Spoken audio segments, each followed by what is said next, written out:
Who's there? Nay, answer me. Stand and unfold yourself. Long live the king, Bernardo. He. You come most carefully upon your hour.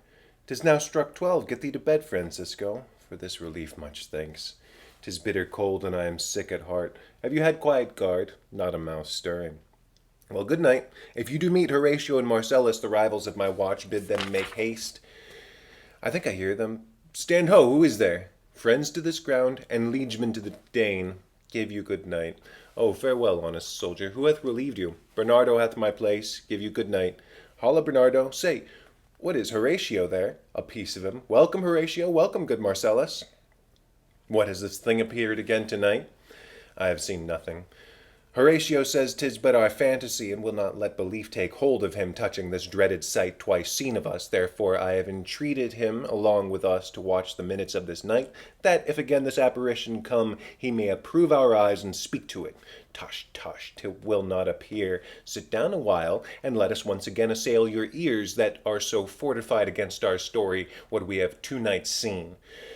Well, sit we down, and let us hear Bernardo speak of this. Last night of all, when yon same star that's westward from the pole had made his course to illumine that part of heaven where now it burns, Marcellus and myself, the bell now beating 1, peace, break they off. Look where it comes again, in the same figure like the king that's dead. Thou art a scholar, speak to it, Horatio. Looks it not like the king? Mark it, Horatio, most like. It harrows me with fear and wonder. It would be spoke to. Speak to it, Horatio.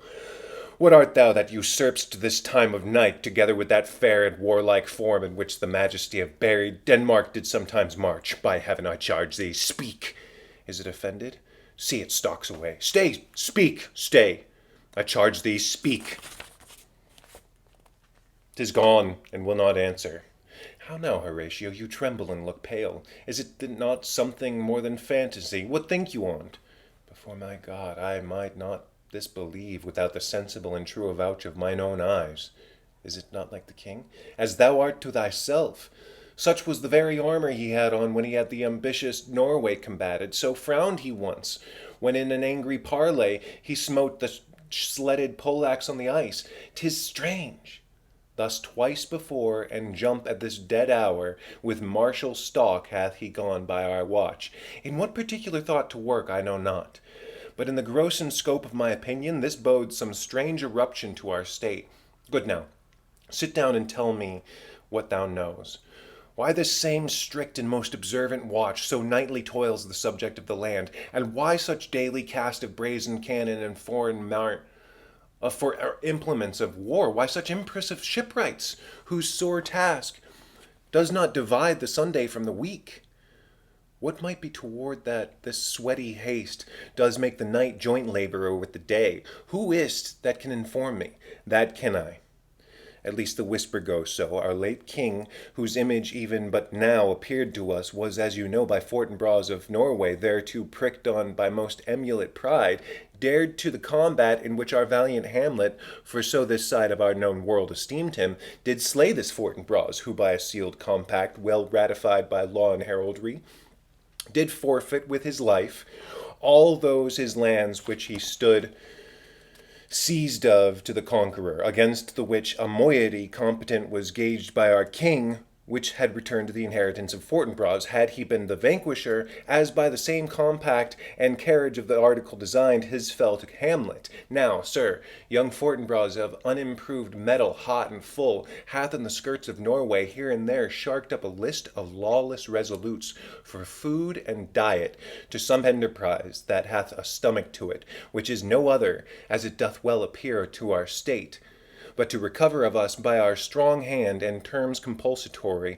those foresaid lands, so by his father lost, and this, I take it, is the main motive of our preparations, the source of which our watch and the chief head of this post-haste and rummage of the land. I think it be no other but e'en so.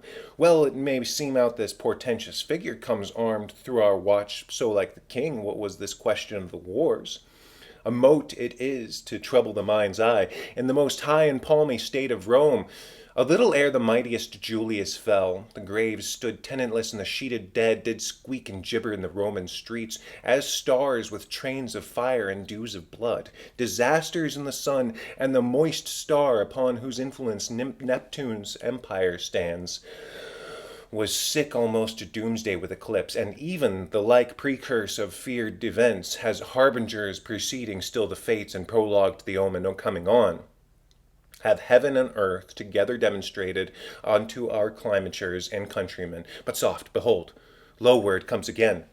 I'll cross it, though it blast me. Stay, illusion. If thou hast sound or use of voice, speak to me. If there be any good thing to be done, that man be to do to thee, and grace to me, speak to me. If thou art privy to thy country's fate, which happily foreknowing may avoid, O speak. Or if thou abhorred in thy life, extorted treasure in the womb of earth, for which they say your spirits oft walk in death, speak of it, stay and speak. Stop it, Marcellus. Shall I strike with my partisan? Do, if it will not stand. 'Tis here, 'tis gone. We do it wrong, being so majestical to offer it the show of violence, for it is the air of invulnerable and vain blows, malicious mockery. It was about to speak when the cock crew, and then it started like a guilty thing upon a fearful summons. I have heard the cock, that is the trumpet to the morn, doth with his lofty and shrill-sounding throat awake the god of day, and at his warning, whether in sea or fire, in earth or air, the extravagant and erring spirit hies to the confines, and the truth herein. This present object made probation. It faded on the crowning of the cock. Some say the ever against that season comes wherein our Saviour's birth is celebrated. This bird of dawning singeth all night long. And then they say no spirit date stir abroad. The nights are wholesome. Then no planets strike, no fairy tales, nor witch hath power to charm. So hallowed and so gracious is that time.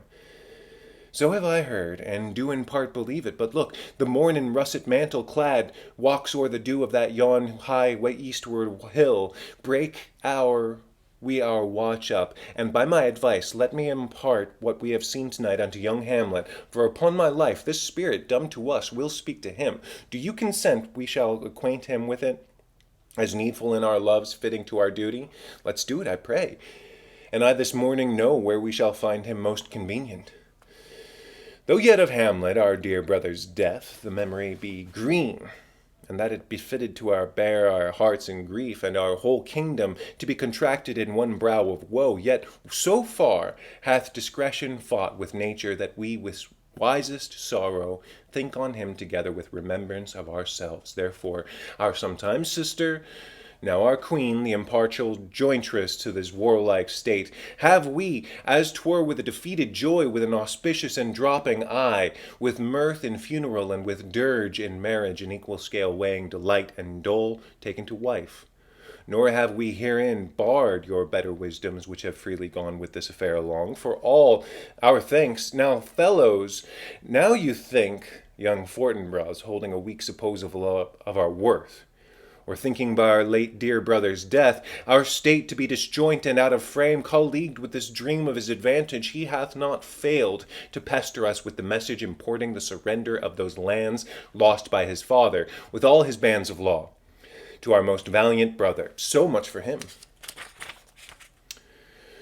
Now for ourself, and for this time of meeting. Thus must we, much the business is. We have here writ to Norway, uncle of young Fortinbras, who, impotent and bedrid, scarcely hears of this his nephew's purpose, to suppress his further gait herein, in that the levels, the lists, and full proportions are all made of this subject, and we have here dispatched you, good Cornelius, and you, Voltimand, for bearers of this greeting to old Norway, giving you no further personal power to business with the king, more than in the scope of those delated articles allow. Farewell, and let you haste commend your duty. In that and in all things we will show our duty. We doubt it nothing. Heartily farewell. And now, Laertes, what's the news with you? You told us of some suit. What is it, Laertes? You cannot speak of some reason of the Dane and lose your voice. What wouldst thou beg, Laertes? That shall not be my offer, not thy asking. The head is not more native to the heart, the hand more instrumental to the mouth, than is the throne of Denmark to thy father. What wouldst thou have, Laertes? My dread lord, your leaves and favour to return to France. from whence, though willingly I came to Denmark to show my duty in your coronation, yet now I must confess that duty done. My thoughts and wishes bend again toward France, and bow them to your gracious leave and pardon. Have you your father's leave? What say Polonius? He hath, my lord, wrung from me my slow leave by laboursome petition, and at last, upon his will I sealed my hard consent. I do beseech you give him leave to go. Take thy fair hour, Laertes, time be thine, and thy best graces spend it at thy will. But now, my cousin Hamlet and my son, a little more than kin and less than kind, how is it the clouds still hang on you? Not so, my lord, I am too much in the sun. Good Hamlet, cast thy nighted colour off, and let thine eye look like a friend of Denmark. Do not forever with thy veiled lids seek for thy noble father in the dust. Thou knowest 'tis common, all that lives must die, passing through nature to eternity. Ay, madam, it is common. If it be, why seems so particularly with thee? Seems, madam, nay, it is. I know not seems. 'Tis not alone my inky cloak, good mother, nor customary suits of solemn black, nor windy suspiration of forced breath. No, nor the fruitful river in the eye, nor the dejected behaviour in the visage, together with all forms, moods, shapes of grief that denote me truly. These indeed seem, for they are actions that a man might play, but I have that within which passage show, these but the trappings and the suits of woe. 'Tis sweet and commendable in your nature, Hamlet, to give these mourning duties to your father, but you must know your father lost a father, that father lost his, and the survivor bound in filial obligation to some term to do obsequious sorrow, but to persevere in obstinate condolement is a course of impious stubbornness. 'Tis unmanly grief, it shows a will most incorrect to heaven, a heart unfortified, or a mind impatient, an understanding simple and unschooled. For what we know must be, and is as common as any the most vulgar thing to sense. Why should we in our peevish opposition take it to heart? Fie, 'tis a fault to heaven, a fault against the dead, a fault to nature, to reason most absurd, whose common theme is death of fathers, and who still hath cried, from the first corpse till he hath died today. This must be so. We pray you throw us the earth from this prevailing woe, and think of us as a father, for let the world take note you are the most immediate to our throne. And with no less nobility of love than that which the dearest father bears his son do I impart toward you, for your intent in going back to school in Wittenberg. It is most retrograde to our desire, and we beseech you, bend you to remain here in the cheer and comfort of our eye, our chiefest courtier cousin, and our son. Let not thy mother lose her prayers. Hamlet, I pray thee, stay with us. Go not to Wittenberg. I shall in all my best obey you, madam. Why, 'tis a loving and fair reply. Be as ourself in Denmark, madam, come. This gentle and unforced accord of Hamlet, still smiling, sits smiling in my heart, in grace whereof no jocund health that Denmark drinks today. But the great cannon to the clouds shall tell, and the kings rouse the heaven shall bruit again, respeaking earthly thunder. Come away.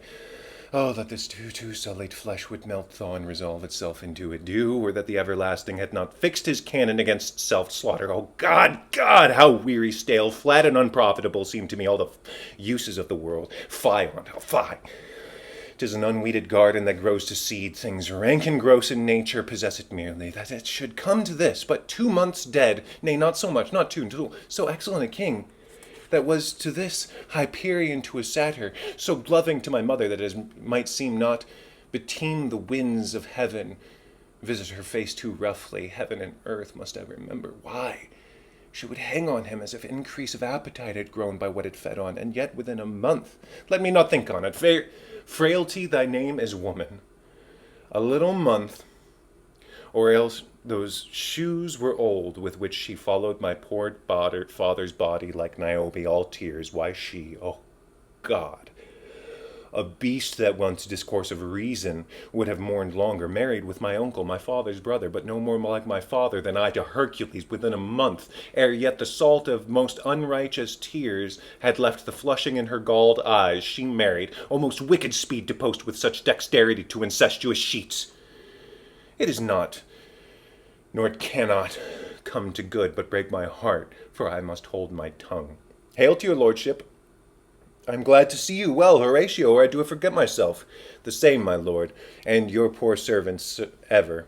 Sir, my good lord, I'll change the name with you, and what make you from Wittenberg, Horatio, Marcellus? My good lord, I am very glad to see you. But what in faith make you from Wittenberg? A truant disposition, good my lord? I would not hear your enemy say so, nor shall you do my ear that violence to make it truster of your own report against yourself. I know you are no truant. But what is your affair in Elsinore? Will teach you for to drink ere you depart.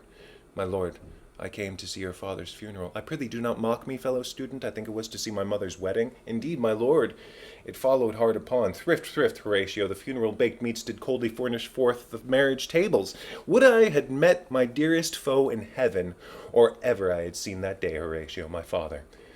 Methinks I see my father. Where, my lord? In my mind's eye, Horatio. I saw him once. He was a goodly king. He was a man, take him for all in all. I shall not look upon his like again. My lord, I saw him yesternight. Saw who? My lord, the king your father, the king my father.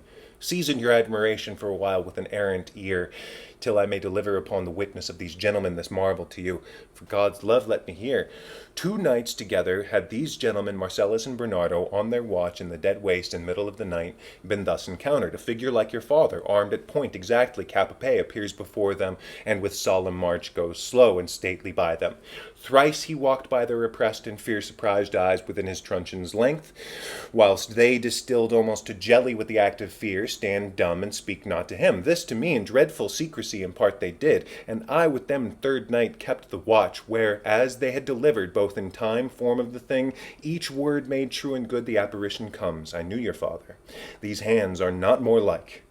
But where was this? My lord, upon the platform where we marched. Did you not speak to it? My lord, I did, but answer made it none. Yet once methought it lifted its head, and did address itself so to motion, like as to would speak. But even then the morning cock crew loud, and at the sound it vanished in haste away, and vanished from our sight. 'Tis very strange. As I do live, my honored lord, 'tis true, and we did think it writ down in our duty to let you know of it. Indeed, sirs, but this troubles me. Hold you watch tonight? We do, my lord. Armed, say you?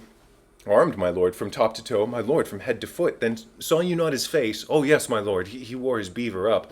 What looked you he frowningly? A countenance more in sorrow than in anger? Pale or red? Nay, very pale, and fixed his eyes upon you most constantly. I wish I had been there. It would have much amazed you. Very like, state it long. While one might moderate haste, one might tell 100. Longer. But when I saw it, his beard was grizzled, no, it was as I have seen it in his life, a sable silvered. I will watch tonight, perchance 'twill walk again, I warrant it will. If it amuse my noble father's person, I will speak to it, though hell itself should gape and bid me hold my peace. I pray you all, if you have hitherto concealed this sight, let it be tenable in your silence still, and whatsoever health else shall hap tonight, give it an understanding, but no tongue. I will requite your loves, so fare you well. Upon the platform twixt 11 and 12 I'll revisit you. Our duty to your honor, your loves as mine to you, farewell. My father's spirit in arms? All is not well. I doubt some foul play. Would the night were to come. Till then, sit still, my soul. Foul deeds will rise, though all the earth o'erwhelm them to men's eyes.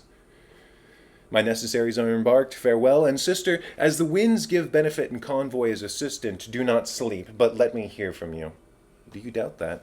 For Hamlet in the trifling of his favor hold it a fashion and a toy in blood, a violet in the youth of primy nature, forward not permanent, sweet not lasting, the perfume and suppliance of a minute, no more. No more but so? Think it no more. For nature crescent does not grow alone in thews and bulk, but as the temple waxes, the inward service of the mind and soul grows wide withal. Perhaps he loves you now, and now no soil nor caudle doth besmirch the virtue of his will, but you must fear his greatness weighed. His will is not his own. He may not, as unvalued persons do, carve for himself, for on his choice depends the safety and health of his own whole state, and therefore must his choice be circumscribed unto the voice and yielding of that body whereof he is the head. Then if he says that he loves you, it fits that wisdom so far to the believe that he in his particular act and place may give his saying deed, which is no further than the main voice of Denmark goes withal. Then weigh what loss your honor may sustain, if what with too credent ear you list his songs, or lose his heart, or your chaste treasure open to his unmastered importunity. Fear it. Ophelia, fear it. My dear sister, and keep you in the rear of your affection, out of the shot and danger of desire. The cherished maid is prodigal enough if she unmask her beauty to the moon. Virtue itself scapes not calumnious strokes. The canker galls the infants of the spring too oft before their buttons be disclosed, and in the morn and liquid dew of youth contagious blasphements are most imminent. Be wary then. Best safety lies in fear. Youth to itself rebels, though none else near. I shall the effect of this good lesson keep as watchman to my heart. But, good my brother, do not, as some ungracious pastors do, show me the steep and thorny way to heaven, whiles like a puffed and reckless libertine himself as the prim-road path of dalliance treads, and recks not his own reed. Oh, fear me not, I stay too long. But here my father comes, a double blessing, and it is a double grace.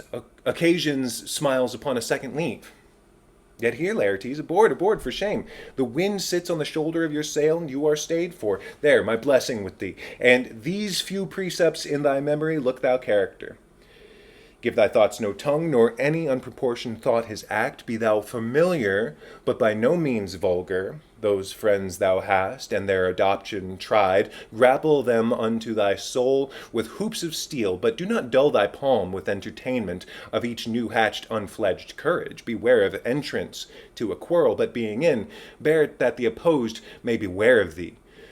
Give every man thy ear, but few thy voice. Take each man's censure, but reserve thy judgment. Costly thy habit as thy purse can buy, but not expressed in fancy rich, not gaudy. But for the apparel oft proclaims the man, and they in France of the best rank and station are of a most select and generous chief in that. Neither a borrower nor a lender be, for a loan oft loses both itself and friend, and borrowing dulleth edge of husbandry. This above all, to thine own self be true, and it must follow as the day to night. Thou canst not then be false to any man. Farewell, and my blessings season this in thee. Most humbly do I take my leave, my lord. This time invites you, go, your servants tend. Farewell, Ophelia, and remember well what I have said to you. 'Tis in my memory locked, and you yourself shall keep the key of it. Farewell. What is Ophelia he hath said to you? So please you something touching the Lord Hamlet. Marry, well bethought. 'Tis told me he hath very oft of late given private time to you, and you yourself have your audience given most free and bounteous. If it be so, as 'tis put to me, that in my way of caution I must tell you, you do not understand yourself so clearly as it behooves my daughter and your honor. What is between you? Give me up the truth. He hath, my lord, of late made many tenders of his affection to me.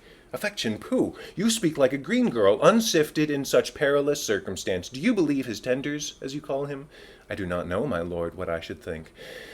Marry, I will teach you. Think yourself a baby, that you have ta'en these tenders for true pay, which are not sterling.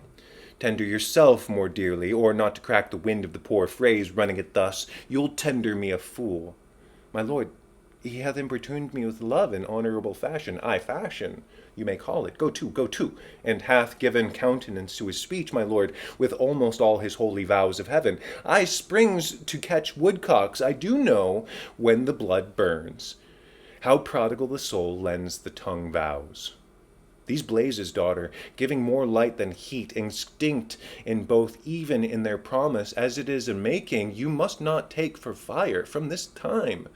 Be something scanter of your maiden presence. Set your entreatments at a higher rate than a command to parley. For Lord Hamlet believes so much in him that he is young, and with a larger tether may he walk than you may be given you. And few, Ophelia, do not believe his vows, for they are broken. They are brokers, not that of the die, which their investments show, but their implorators of unholy suits, breaking like sanctified and pious bawds, the better to beguile. This for all, I would not in plain terms from this time forth have you so slander any moment's leisure as to give words or talk with the Lord Hamlet. Look to it, I charge you, come your ways. I shall obey, my lord. The air bites shrewdly, it is very cold. It is a nipping and an eager air. What hour now? I think it lacks of 12. No, it is struck. Indeed, I heard it not. It then draws near the season wherein the spirit holds his wont to walk. What does this mean, my lord? The king doth wake to night, and takes his rouse, keeps wassail, and swaggering up springs rails, and as he drains his draughts of Rhenish down, the kettle drums and trumpet thus bray out the triumph of his pledge. Is it a custom? Ay, marry, it is. But to my mind, though I am native here into the manor born, it is a custom more honored in the breach than the observance. This heavy-headed revel east and west makes us traduced of taxed of other nations. They cleap us drunkards, and with swinish phrase soil our edition.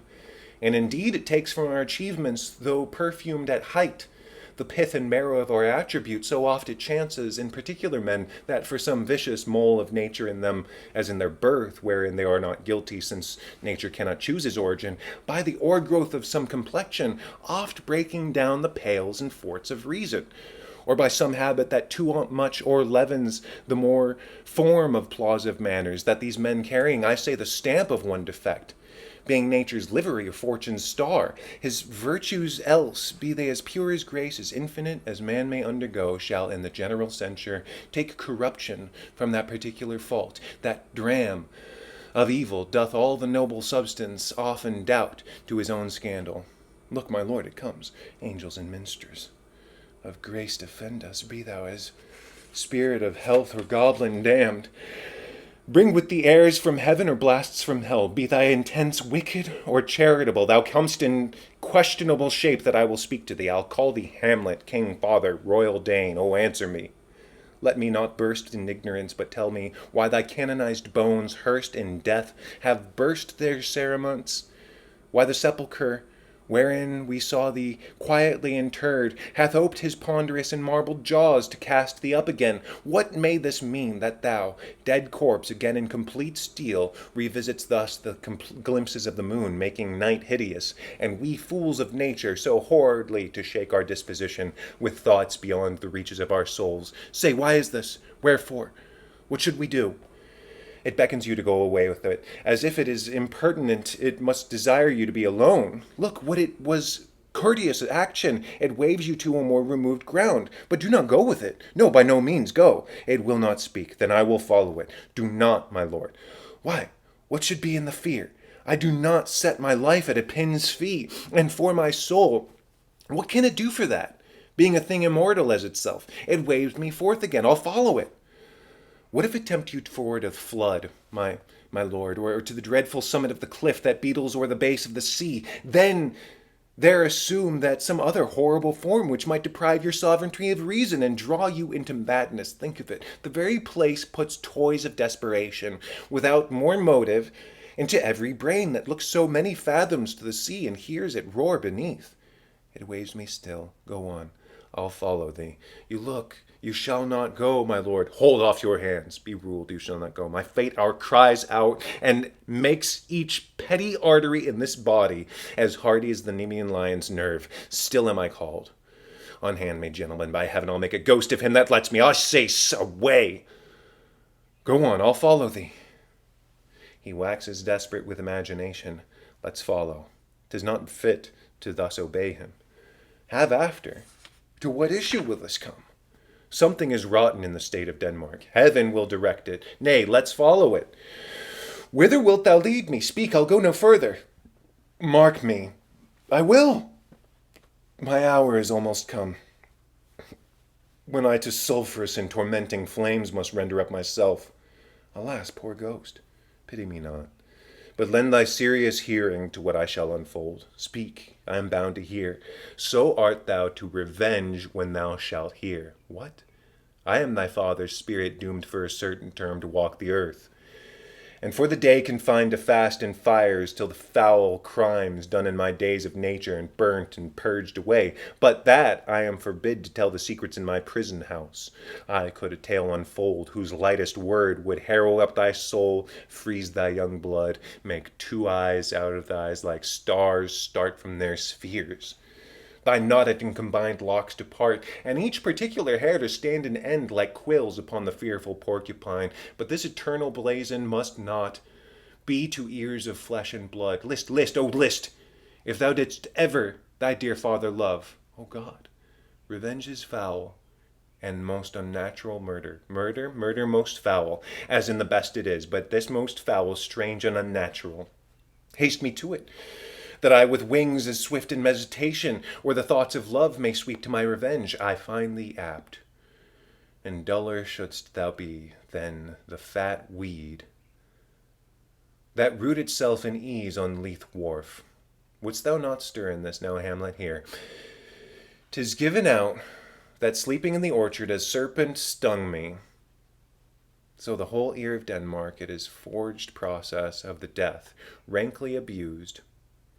But know, thou noble youth, the serpent that did sting thy father's life now wears his crown. Oh, my prophetic soul. My uncle, I, that incestuous, that adulterate beast, with witchcraft of his wit, with traitorous gifts, a wicked wit and gifts that give the power so to seduce one to his shameful lust, the will of my most seeming virtuous queen. O Hamlet, what a falling off there was from there! For me, whose love was that of dignity, then that it went hand in hand even with the vow I made to her in marriage, and to decline upon the wretch whose natural gifts were poor to those even of mine. But virtue, as it never will be moved, though lewdness courted in a shape of heaven, so lust, though it to a radiant angel linked, will sate itself in a celestial bed, and pray in garbage but soft. Methink I scent the morning air. Brief let me be. Sleeping within my orchard, my custom always as the afternoon. Upon my secure hour, thy uncle stole with juice of cursed Hebena in a vial, and in the porches of my ear did pour the leprous distilment, whose effects hold such an enmity with blood of man that swift as quicksilver it courses through the natural gates and alleys of the body, and with the sudden vigor it doth prosser and curd, like eager droppings into milk, this thin and wholesome blood. So did it mine, and a most instant tedder barked most lazar-like, and vile and loathsome crust all my smooth body. Thus was I sleeping by a brother's hand, of life, of crown, of queen at once dispatched, cut off even in the blossom of my sin, unhouselled, disappointed, unanaled, no reckoning made, and sent to my account with all the imperfections of my head. O horrible! Oh, horrible, most horrible! If thou hast nature in thee, bear it not. Let not the royal bed of Denmark be a couch of luxury and damned incest. But howsoever thou pursues this act, taint not thy mind, nor let thy soul contrive against my mother aught. Leave her to heaven, and to those thorns that in her bosom lodge, to prick and sting her. Fare thee well at once. The glowworm shows the matin to the bee near, and gins to pale his ineffectual fire. Adieu, adieu. Adieu, remember me. Of all you host of heaven, O earth, what else, and shall I couple hell, O fie? Hold, hold, my heart, and you, my sinews, grew not minced and old, and bear not me stiffly up. Remember thee? I, thy poor ghost, while memory holds a seer in this distracted globe, remember thee, yea, from the table of my memory I'll wipe all trivial fond records, all saws of books, all forms, all pressures, past that youth and observation copied there, and with thy commandment all alone shall live within the book and volume of my brain, unmixed with baser matter. Yes, by heaven. O most pernicious woman, O villain, villain, smiling damned villain, my tables neat it is I set down, that one may smile and be a villain. And least, I am sure it be so in Denmark. So, uncle, there you are. Now to my word, it is adieu, adieu. Remember me. I have sworn. My lord, Lord Hamlet. Heaven secure him, so be it. Ho, my lord. Ho, my boy. Come and come. What is, my noble lord? What news, my lord? Oh, wonderful. Good, my lord, do tell it. No, you will reveal it.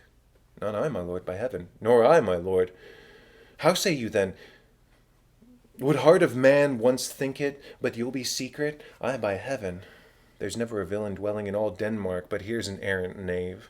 There's needs no ghost, my lord, come from the grave to tell us this. Why, right, you are in the right, and so without any more circumstance at all. I hold it fit that we shake hands and part. You as your business desire part you go, and shall for every man hath desire business, and such as it is for my own part I will go and pray. These are but wild and whirling words, my lord. I am sorry they offend you heartily. Yes, faith, heartily. There's no offense, my lord. Yes, by St. Patrick, but there is Horatio, and much offense too.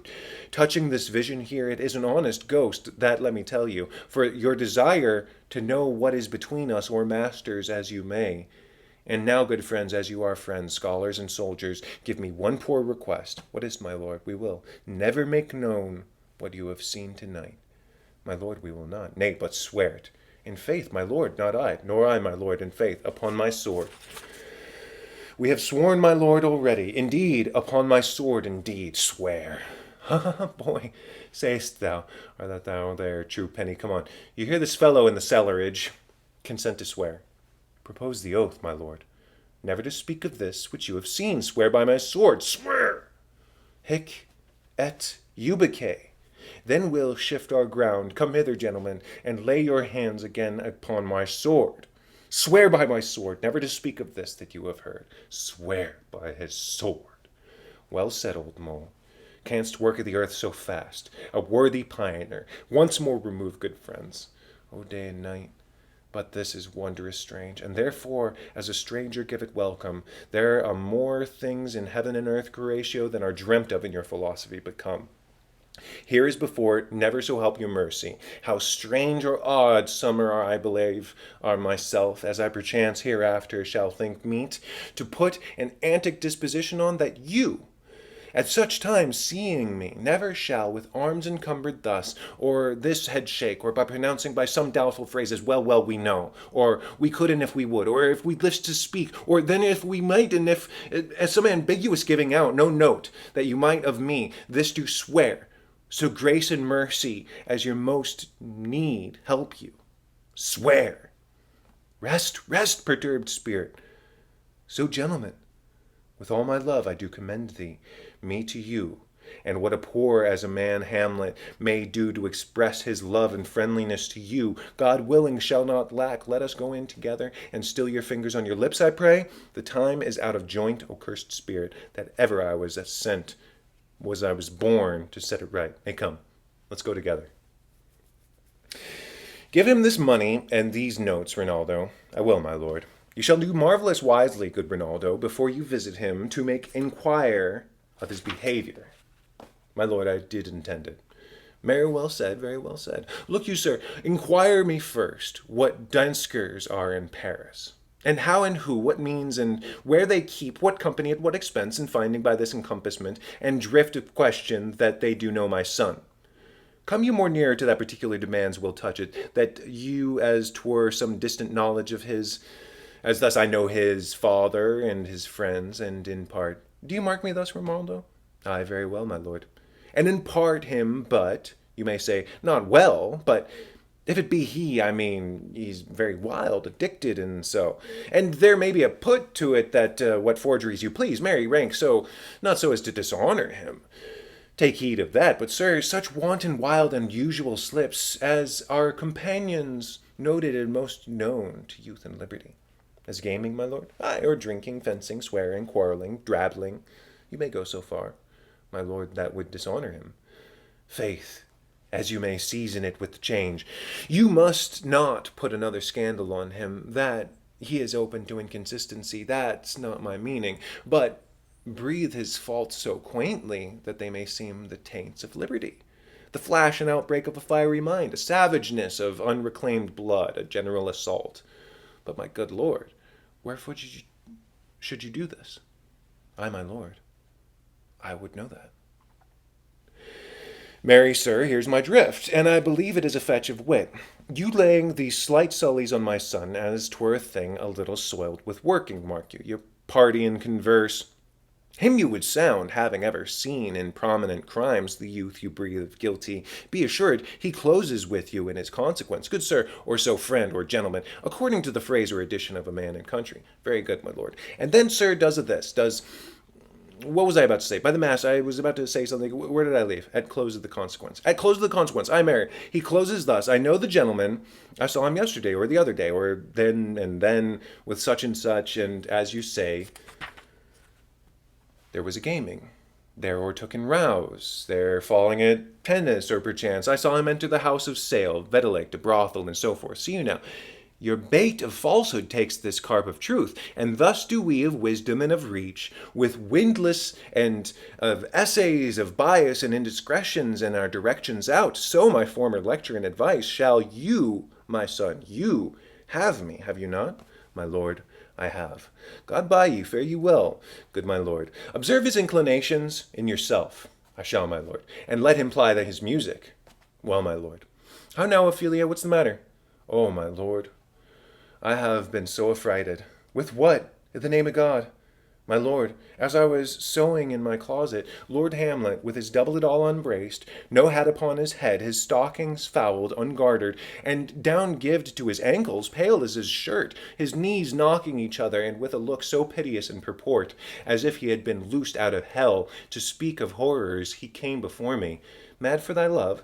My lord, I do not know, but I truly fear I do fear it. What said he? He took me by the wrist, and held my hand. Then goes he to the length of all his arm, and with his other hand thus o'er his brow, he falls to such perusal of my face as it would draw it. Long stayed he so, at last, still shaking of mine arm, and thrice his head, thus waving up and down, he raised a sigh so piteous and profound, as it did seem to shatter all his bulk and end his being. That done, he lets me go, and with his head over his shoulder turned, he seemed to find his way without his eyes, for out of doors, and he went without the helps, and the last bended their lights on me. Come, go with me. I will go seek the king. This is the very ecstasy of love, whose violent property foredoes itself, and leads the will to desperate undertakings as oft as any passion underdoes heaven. That does afflict our natures, I am sorry. What, have you given him any hard words of late? No, my good lord, but as you did command, I did repel his letters, and denied his access to me. That hath made him mad. I am sorry that hath better, but heed and judgment I had not quoted him. I feared he did not trifle, and meant to rack thee. But beshrew my jealousy, by heaven it is proper in our age to cast beyond ourselves and our opinions, as it is common for the younger sort to lack discretion. Come, go we to the king, this must be known, which, being kept close, might move more grief to hide than hate to utter love. Welcome, dear Rosencrantz and Guildenstern, moreover, that we much did long to see you. The need we have to use you did provoke our hasty sending. Something have you heard of Hamlet's transformation, so call it, sith not nor the exterior nor the inward man resembles what it was. That it should be more than his father's death that thus hath put him so much from the understanding of himself I cannot dream of. I entreat you both, that being of so young days brought up with him, and sith so neighboured to his youth and behaviour, that you vouchsafe your rest here in our court some little time, so by your companies to draw him unto our pleasures, and to gather so much as from occasion you may glean, whether aught as to unknown afflicts him thus, that opened lies within our remedy. Good gentlemen, he hath much talked of you, and sure I am 2 men there is not living to whom he more adheres. If it please you to show us so much gentry and goodwill as to expend your time with us, a while for the supply and profit of our hope, your visitation shall receive such thanks as fits a king's remembrance. Both your majesties might, by the sovereign power of you have of us, put your dread pleasures more into command than to entreaty. But we have both obey, and here give up ourselves in the full bent to lay our service freely at your feet to be commanded. Thanks, Rosencrantz and Guildenstern. Thanks, Guildenstern and gentle Rosencrantz. And I beseech you instantly to visit my too much changed son. Go, some of you, and bring these gentlemen here Hamlet is. Heavens, make our presence and our practices pleasant and helpful to him. Aye, amen. The ambassadors from Norway, my good lord, are joyfully returned. Thou still hast been the father of good news. Have I, my lord? I assure my good liege I hold my duty as I hold my soul, both to my God and to my gracious king, and I do think, or else this brain of mine haunts not the trail of policy so sure as it hath used to do, that I have found the very cause of Hamlet's lunacy. Oh, speak of that I do long to hear. Get very first admittance to the ambassadors. My news shall be the fruit to that great feast. Thyself do grace to them, and bring them in. He tells me, my dear Gertrude, he hath found the head and source of all your son's distemper. I doubt it is no other than but the main, his father's death, and our hasty marriage. Well, we shall sift him.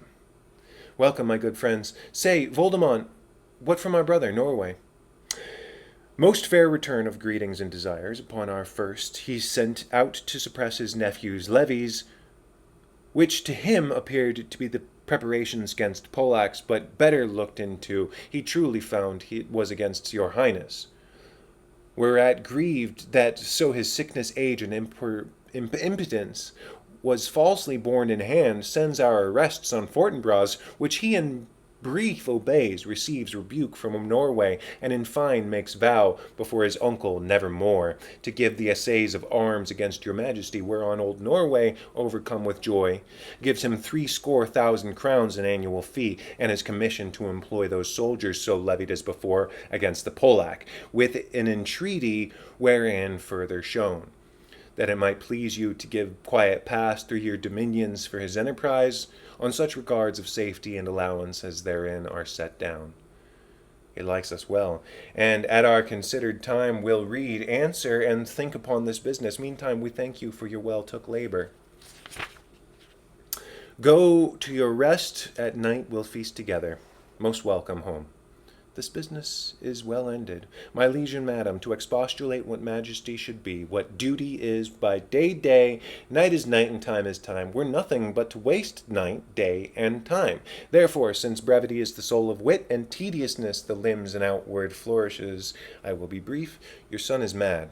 Mad I call it, for to define true madness, what is to be nothing else but mad, but let that go. More matter with less art. Madam, I swear I use no art at all. That he's mad, 'tis true, 'tis pity, and pity 'tis true. A foolish figure. But farewell it, for I will use no art. Mad let us grant him then, and now remains that we find out the cause of this effect, or rather say the cause of this defect, for this effect defective comes by this cause. Thus it remains, and the remainder thus, perpend. I have a daughter, have while she is mine, who in her duty and obedience, mark, hath given me this. Now, gather and surmise. To the celestial and my soul's idol and most beautified Ophelia, that's an ill phrase, a vile phrase, but beautified is a vile phrase, but you shall hear it thus. In her excellent white bosom, these, etc. Came this from him to her, Hamlet to her? Good madam, stay a while, I will be faithful. Doubt thou the stars are fire, doubt that the sun doth move, doubt truth to be a liar, but never doubt I love. O dear Ophelia, I am ill at these numbers, I have not art to reckon my groans, but that I love thee best, O most best, believe it, adieu. Think evermore, most lady, dear lady, whilst this machine is to him, Hamlet. This in obedience hath my daughter shown me, and mourn above hath his solicitings, as they fell out by time, by means and place, all given to mine ear. But how hath she received his love? What do you think of me? As of a man faithful and honorable. I would fain prove so, but what might you think of me when I had seen this hot love on the wing, as I perceived it? I must tell you that before my daughter told me, what might you, or dear majesty, you queen here, think, if I had played the desk or table book, or given my heart a winking mute, or dumb, or looked upon this love with idle sight? What might you think? No, I went round to work. And my young mistress, thus I did bespeak. Lord Hamlet is a prince, out of thy star. This must not be. And then I prescripts gave her that she should lock herself up from his resorts, admit no messengers, receive no tokens, which done she took the fruits of my advice. And he, repelled a short tale to take, fell into sadness, then into a fast, thence to a watch, thence into a weakness, thence to a lightness, and thence by declination into a madness, wherein he now raves. And all we all moan for. Do you think this? It may be, very like. Hath there been such a time, I would fain know, that I had positively said 'tis so, when it proved otherwise? Not that I know of. Take this from this. If this be otherwise, if circumstance lead me, I will find where truth is hid, though it were hid indeed within the center. How may we try it further? You know, sometimes he walks 4 hours together here in the lobby. So he does indeed. At such a time, I'll loose my daughter to him. Be you and I behind an arras, then mark the encounter. If he love her not, and he not from his reason fallen thereof, let me be of assistance for a state, but keep a farm of carters. We will try it. But look where sadly and the poor wretch comes reading. Away, I do beseech you both, away. I'll board him presently. Oh, give me leave. How does my good lord Hamlet? Well, God of mercy, do you know me, my lord? Excellent, well, you are a fishmonger. Not I, my lord. Then I would you were so honest a man. Honest, my lord. Ay, sir, to be honest, as this world goes, is to be one man picked out of 10,000. That's very true, my lord. For if the sun breed maggots in a dead dog, being a good kissing carrion, have you a daughter? I have, my lord. Let her not walk with the sun. Conception is a blessing, but as your daughter may conceive, friend, look to it. How say you by that? Still harping on my daughter. Yet he knew me not at first. I said I was a fishmonger, is far gone. And truly in my youth I suffered much extremity for love, very near to this. I'll speak to him again. What do you read, my lord? Words? Words? Words? What is the matter, my lord? Between who? I mean the matter that you read, my lord. Slanders, sir, for the satirical rogue says here that the old men have gray beards, that their faces are wrinkled, and that their eyes are purging thick amber and plum tree gum, and that they have a plentiful lack of wit, together with most weak hams. All which, sir, though I most powerfully and potently believe, yet I will hold it not honesty to have it set down. For yourself, sir, shall grow old as I am, if, like a crab, you could go backward. Though this be madness, yet there is a method to it. Will you walk out of the air, my lord, into my grave? Indeed, that's out of the air. How pregnant sometimes his replies are, a happiness that often madness hits on, which reason and sanity could not so preposterously be delivered of. I will leave him, and suddenly contrive my means of meeting between him and my daughter. My lord, I will take my leave of you. You cannot take from me anything that I will more willingly part withal, except my life. Except my life. Except my life. Fare you well, my lord. These tedious old fools. You go to seek the Lord Hamlet? There he is. God save you, sir. My honored lord, my most dear lord, my excellent good friends, how dost thou, Guildenstern, Rosencrantz, good lads, how do you both? As the indifferent children of the earth, happy in that we are not over happy on fortune's cap. We are not the very button, nor the soles of her shoe, neither, my lord. Then you live about her waist, or in the middle of her favors, faith, her privates, we. In the secret parts of fortune, oh, most true, she is a strumpet, what news? None, my lord, but the world's grown honest. Then is doomsday near, but your news is not true. But in the beaten way of friendship, what make you at Elsinore? To visit you, my lord, no other occasion. Beggar that I am even poor in thanks, but I thank you. And sure, dear friends, my thanks are too dear a halfpenny. Were you not sent for? Is it your own inclining? Is it a free visitation? Come, come, deal justly with me. Come, come, nay, speak. What should we say, my lord? Anything but to the purpose you were sent for, and there is a kind of confession in your looks which your modesties have not craft enough to color. I know the good king and queen have sent for you. To what end, my lord? That you must teach me. But let me conjure you by the rights of our fellowship, by the constancy of our youth, by the obligation of our ever-preserved love, and by what more dear, better purposer can charge you with all, be even and direct with me, whether you were sent for or no. What say you? No. Nay then, I have an eye of you. If you have a love of me, hold not off. My lord, we were sent for.